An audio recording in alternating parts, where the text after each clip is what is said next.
Kyle, the Death Note of Anime here, bringing you my review for Dragon Ball Super Episode 89.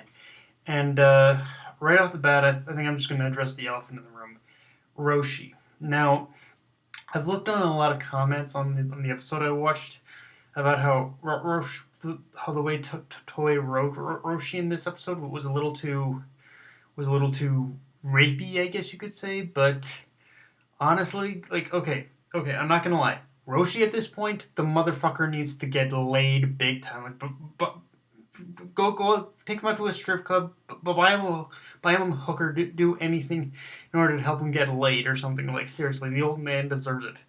But the old man needs to satisfy that hunger. But for those who are saying he was taking it too far in this episode, uh, guys, like, okay, maybe to a certain degree he did. Maybe I'm not sure, but to me, that's pretty much the Roshi we've always known. The only reason, guys, the only guys, you gotta understand, the only reason why you guys are perceiving it as Roshi going too far is because at the time, I'm pretty sure that. I'm pretty sure that a lot of what we saw of Roshi before was kind of was censored, honestly. Like, if you was censored for the sake of, may have been censored for the sake of airing it on children's programming. But if you really look at it deep down, it's it kind of aligns with who Roshi is as a character. He's a perverted old man who just wants to get his hands on some poontang, pretty much. And honestly, I'm completely fine with the way that they completely wrote Roshi, because you know what, it was fucking hilarious in this episode.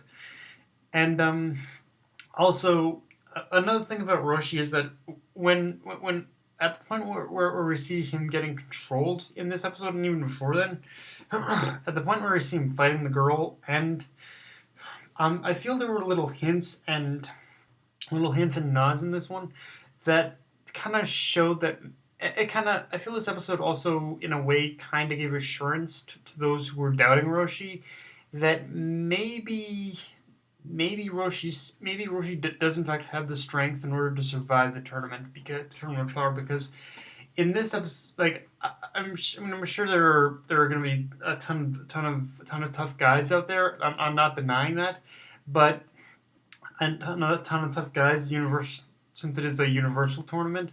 But I feel that the one thing this episode did good at was actually was showcasing that yes, Roshi might look like a feeble old man, but he still has the strength in order to do it. Even Goku himself said that even Goku himself said in this episode that Roshi has actually gotten a lot stronger. And we could argue that, yeah, it's just Toei trying to buff him up for the tournament. But I mean, I think it's for the most part on par with what we know of Roshi's strength. And he it's Roshi still, at the end of the day, is a martial arts master. So obviously he's gonna do a little bit of training in order to keep up his strength and whatnot. I mean, sure, he's still not as strong as like Goku or Vegeta or Krillin at this point, but I think Roshi is definitely is strong enough in this show, and this episode showcases it. Now, one argument I guess you could make is that the bulk of the strength came from those dark talismans that that was on his face. But I don't know. I think, like I said, even before he was controlled, I think there were showcases of his strength. Like when that woman tried to punch him in the chest, it didn't affect the motherfucker. So yeah, I feel there were like little hints and nods in this episode that definitely showcase that yes, Roshi can and can be strong enough in order to survive for longer than one round in the Tournament of Power, I believe. Um, Another thing I feel this episode did good at is reminding us as to why we liked. It's reminding us for the longest time.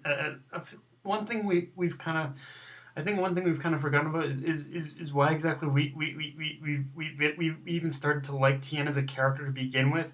I mean, I know there were instances where we definitely where we loved Tien as a character, like definitely in Dragon Ball, and there were a few instances in Dragon Ball Z. But I feel this episode did good at focusing on Tien as a character and why we even liked him to begin with. Like there was just a whole bunch of cool nods to old Dragon Ball, like Tien's whole like the whole the forearm technique he used in this episode. That was a great nod. And another thing is that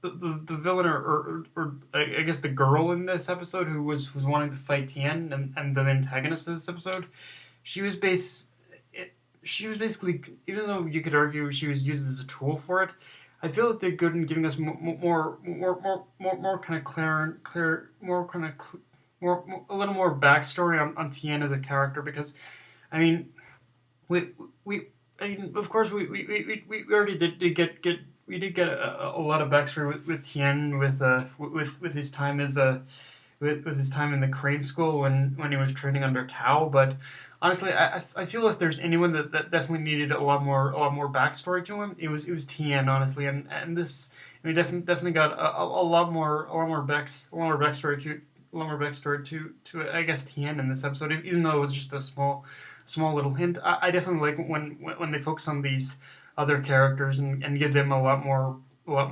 meat a lot more meat a lot more meat to them, and Tien was definitely no exception. Like we definitely got a lot more nods to a lot of Tien's old techniques in this episode, and we got that backstory with of course the girl, and I love that. I just love to see all these other characters get the best get this treatment, and that's one thing I feel that people forget that Super is doing right, is that it's giving a lot more clarity on what on why we even love these characters to begin with. So yeah. Um, Now another thing is that we meet the other female Saiyan in this episode. Yeah, so yes, at this point there are two. There's that call if flower girl, and then there's the other girl, the more timid Saiyan, who is from what we know the female Broly, I guess, in this case. And it's good that we finally got introduced to her. But if the one question I have is if one of these female Saiyans is going to be on the Universe 6 team and then another is going to be on the Universe 11 team, then how is that going to work if they're both in one universe? That does, I guess one would I guess travel over, because there is a growing there's that still thing where one Saiyan's gonna be on Universe 11, the other's gonna be on Universe 6 team, or yeah, I don't know. It should be interesting to see where that one's gonna go. Honestly, I have. I have no clue but I guess we're just gonna have to wait and see, honestly, about it.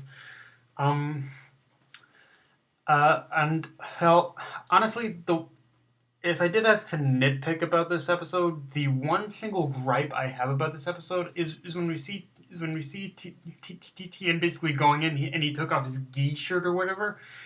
It's kind of like an animation thing, I guess, where Tien took off his gi, and underneath we basically see him in the same muscle bound form. He's a muscle bound form we know he's had since Dragon Ball and Dragon Ball Z. And the reason why I take issue with it is that the entire time we've seen Tien, he's always had that gi on, and there hasn't been really any kind of indication that he has any muscle beneath that shirt. Like we've all assumed he's just he's lost a lot of muscle mass underneath that gi, but it's like. But I know it's a weird thing to nitpick, but it is kind of a big deal, because we've always kind of, it's one of those things where we always kind of we've always kind of questioned how the hell is Tien even fighting like this if he looks so skinny. And yeah, it's just been an animation issue, because yeah, it's a very inconsistent thing, honestly. But because my biggest thing is, if you want to show Tien being a muscle guy again, that's fine. Then do that. If you don't have the technology or whatever in order to animate his muscles underneath the shirt, then maybe just show him, just draw him or show him with just like with the sleeveless outfit or something that'd easily fix it. So yeah, but yeah, that is the one gripe I have. But yeah, a good a good episode, I'd say. Again, like I don't a good episode, honestly, for the most part. It didn't do. It seems like the next episode is gonna be pretty much a lot more. It seems like the next episode might be getting us into the whole tournament at long last, or I don't know if we're gonna have a couple more episodes after. I'd have to recheck the episode guide, but I think we are gonna now that all 10 people have joined the Universe of Power. I think all 10 for Universe 17 have joined. I think we're finally getting into the nitty gritty of the tournament now, which I'm not sure how many more episodes we're gonna have of this arc or even of the series in general, honestly. But yeah, guys. But that's my review. It was a decent episode. It didn't do much progression, but it did enough, and it did great for characterization of these characters. And but yeah, that's my review, guys. Hope you enjoyed it. If you enjoyed the video, like, comment, subscribe, or follow me on Twitter and Facebook. Death Night of Anime, signing off. Later, guys.